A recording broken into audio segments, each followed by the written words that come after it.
సంవత్సరాల తరబడి government job కోసం వేచి చూస్తున్నారా? కేవలం 8 నెలల్లో మీ కల నెరవేర్చుకోండి. వెంటనే కింది నంబర్స్ కి కాల్ చేయండి. ఏహో భారత్ జై హింద్ అనే రీతిలో సరిహద్దుల్లో భారత సైన్యం విరుచుకుపడుతోంది. ప్రత్యర్థి చేసేటువంటి కవ్వింపు చర్యలకి ఇప్పటివరకు సంయమనం పాటించినటువంటి భారత సైన్యం, భారత సాయుధ దళాలు ఒక్కసారిగా విరుచుకుపడితే పాకిస్తాన్ పరిస్థితి ఎలా ఉంటుంది? విలవెల్లాడిపోయేటువంటి స్థితిలో ప్రస్తుతం పాకిస్తాన్ ఉంది. పాకిస్తాన్లో కీలకమైనటువంటి 12 నగరాలపై రాత్రి 8 గంటల నుంచి మొదలైనటువంటి ఎయిర్ స్ట్రైక్స్ విపరీతంగా ఉక్కిరి బిక్కిరి చేస్తున్నటువంటి పరిస్థితి ఎదురవుతుంది. ముఖ్యంగా 2 అంశాలను ఇక్కడ దృష్టిలో పెట్టుకోవాలి. మొదటి నుంచి కూడా యుద్ధానికి సంబంధించినటువంటి కవ్వింపు చర్యల్ని పాకిస్తాన్ ఆర్మీ చేస్తూ వచ్చింది. ఎప్పుడైతే ఆపరేషన్ సింధూర్ భారత్ సక్సెస్ఫుల్గా నిర్వహించిందో ఆ తర్వాత నుంచి జమ్మూ కాశ్మీర్ సరిహద్దుల్లో తుపాకీల గోల అలా వినిపిస్తూనే ఉంది. మరోవైపు నుంచి లాహోర్ సరిహద్దు ప్రాంతం, అటు పంజాబ్ పరిసర ప్రాంతాల నుంచి కూడా వరుస పెట్టి దాడులు చేసేటువంటి కుయుక్తులను పన్నింది పాకిస్తాన్. ఆ తర్వాత రాత్రి సమయానికి పరిస్థితులు మొత్తం కూడా మారిపోయాయి. రాత్రి 7 గంటల నుంచి 8 గంటల సమయంలో ముఖ్యంగా ధర్మశాలలో ఉన్నటువంటి ఐపీఎల్ క్రికెట్ మ్యాచ్ను లక్ష్యంగా చేసుకునేటువంటి క్రమంలో జమ్మూ కాశ్మీర్లో భారీ ఎత్తున దాడులకి పాకిస్తాన్ పాల్పడింది. ఈ క్రమంలోనే భారత్ దాన్ని తిప్పికొట్టేటువంటి వ్యూహాన్ని అనుసరించింది. అదే క్రమంలో భారత్ పైన చేసినటువంటి అన్ని క్షిపణులను విధ్వంసం చేయడం అనేది ఆసక్తికరమైనటువంటి అంశంగా మనం చూడాల్సి ఉంటుంది. మరీ ముఖ్యంగా సరిహద్దుల్లో జరిగినటువంటి విషయాలని కొన్నిటిని మనం ప్రత్యేకంగా దృశ్యాల రూపంలో చూసేటువంటి అవకాశం కూడా కలుగుతుంది. దీనికి ప్రధానమైనటువంటి అంశం ఏంటంటే సరిహద్దు ప్రాంతాల్లో చాలా చోట్ల పాకిస్తాన్ క్షిపణుల్ని వరుసపెట్టి ప్రయోగిస్తూ ఉంది. క్షిపణులు అది కూడా పౌర నివాసాలపైన క్షిపణులు ప్రయోగిస్తున్నటువంటి పరిస్థితి. వాటిని కూల్చివేసేటువంటి క్రమంలో సుదర్శన చక్రంలాగా భారతదేశ సైన్యం ఉపయోగించిన అస్త్రం S-400.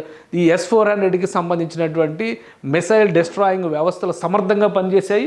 ఒకేసారి జమ్మూ ఎయిర్పోర్ట్ని టార్గెట్ చేస్తూ పాకిస్తాన్ చేసినటువంటి ఇది దాడి, క్షిపణుల దాడి, ఆ దాడికి సంబంధించినటువంటి దృశ్యాలు చాలా వరకు రికార్డ్ అయినాయి. కానీ ఆకాశంలో ఎగురుతున్నటువంటి క్షిపణుల్ని ఆకాశంలోనే ధ్వంసం చేసింది S-400 సక్సెస్ఫుల్గా. ఒక్క మిసైల్ని కూడా నేలపైన తాకనిచ్చినటువంటి పరిస్థితి లేదు. ఒక్క జమ్మూ విమానాశ్రయం పైనే 30 వరకు రాకెట్లతో దాడి చేసింది పాకిస్తాన్ అంటే అక్కడ సివియారిటీని అర్థం చేసుకోవచ్చు. వాటిని సక్సెస్ఫుల్గా నిర్వీర్యం చేయడంలో, ధ్వంసం చేయడంలో భారత రక్షణ వ్యవస్థలు పటిష్టంగా పనిచేశాయని చెప్పని మనం భావించవచ్చు. అదే క్రమంలో పాకిస్తాన్ మరొక టార్గెట్, ఇది కౌంటర్గా జమ్మూ పైన జరిగినటువంటి దాడులకి కౌంటర్గా భారత దళాలు ప్రయోగించినటువంటి మిసైల్ వరద. ఇది ఒక తుఫాన్ రూపంలో వెళ్ళినాయి.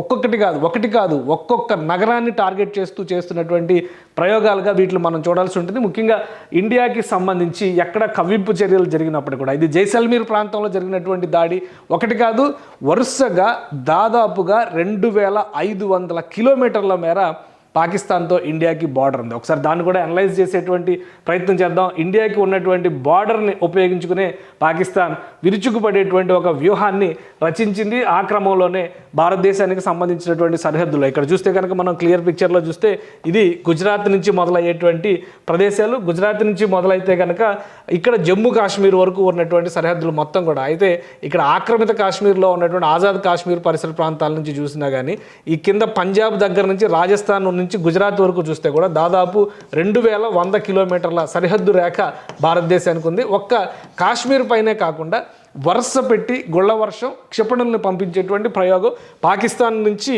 ఈ పంజాబ్ పైన కూడా ఎక్కువ ఫోకస్ చేసింది. ఈరోజు సాయంత్రం తర్వాత భారత ఆర్మీ రిటాలియేషన్ ఇవ్వడానికి అదే ప్రధానమైనటువంటి కారణంగా చెప్తుంది. ఎందుకంటే ఎమర్జెన్సీ మీటింగ్ జరిగినటువంటి సందర్భంలో ప్రధాని నరేంద్ర మోడీ కూడా ఈ అంశాలన్నింటినీ వివరించారు. ఈ వివరించిన అంశాలకి ఇది సరిహద్దు ప్రాంతాలకు సంబంధించినటువంటి ముఖ చిత్రం మ్యాప్కి ఒకసారి మనం పరిశీలించి చూస్తే కనుక జైసల్మీర్ లాంటి జనసమ్మర్దం ఉన్నటువంటి ప్రదేశాలు, ముఖ్యంగా రాజస్థాన్లో కీలకమైనటువంటి నగరం ఇది. ఈ పరిసర ప్రాంతాల్లో భటిండా, ఈ ప్రదేశాలన్నింటిపైన కూడా అటాక్ చేసింది.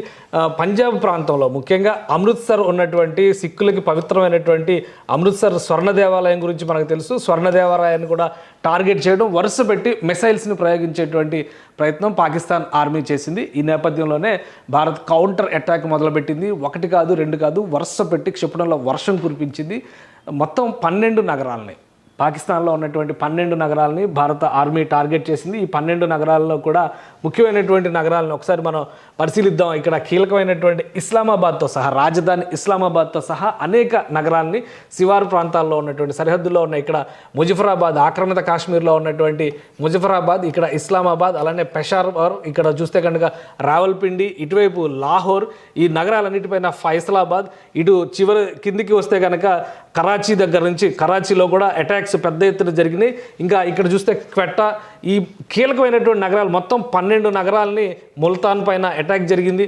ఈ 12 నగరాలని కూడా భారత ఆర్మీ, భారత మిసైల్ వ్యవస్థలు టార్గెట్ చేశాయి. ఈ నగరాలు అన్నిటిపైన కూడా పెద్ద ఎత్తున దాడి జరిగింది. ఇంకొక విషయం ఏంటంటే ఈసారి ఈ ఆపరేషన్ సింధూర్ స్టేజ్ 2 అని చెప్పి మనం అనుకోవాల్సి ఉంటుంది. ఈ ఆపరేషన్లో త్రివిధ దళాలు కూడా పాల్గొనడం అనేది ఆసక్తికరమైనటువంటి అంశం. ఒక విధంగా ఫుల్ ఫ్లెడ్జ్డ్ వార్గానే మనం దీనికి అర్థం చేసుకోవాల్సి ఉంటుంది.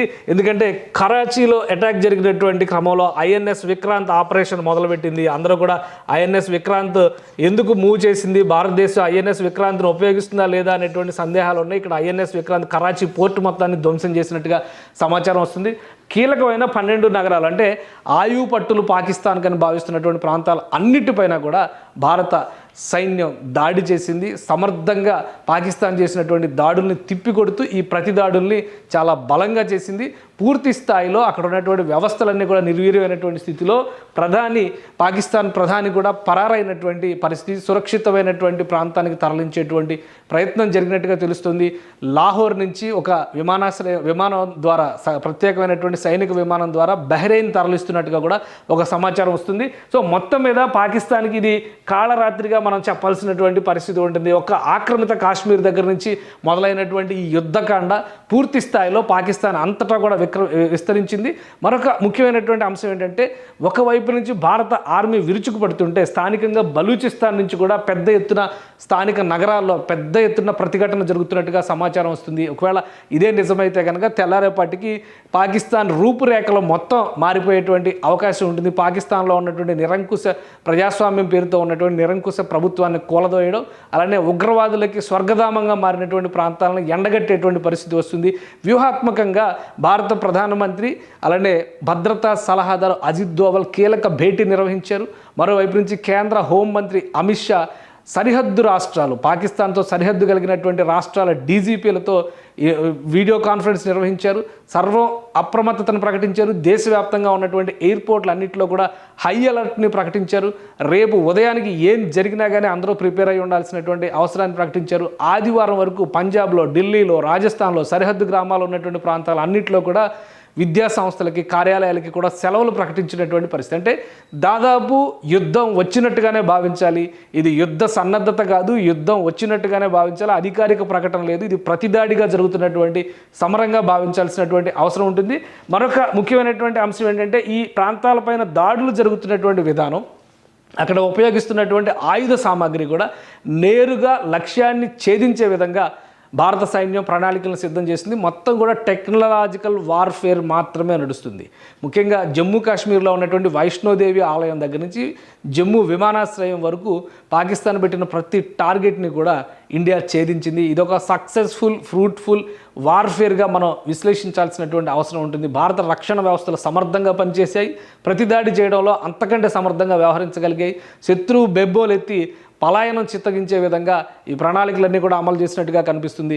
సో ఉదయానికి పరిస్థితి ఎలా ఉంటుంది అనేది పక్కన పెడితే పాకిస్తాన్ చేస్తున్నటువంటి వికృత చేష్టలన్నిటికీ కూడా ధీటైన సమాధానం చెప్పడంలో భారత సైన్యం, భారత ప్రభుత్వం సక్సెస్ అయిందని చెప్పని మనం భావించవచ్చు.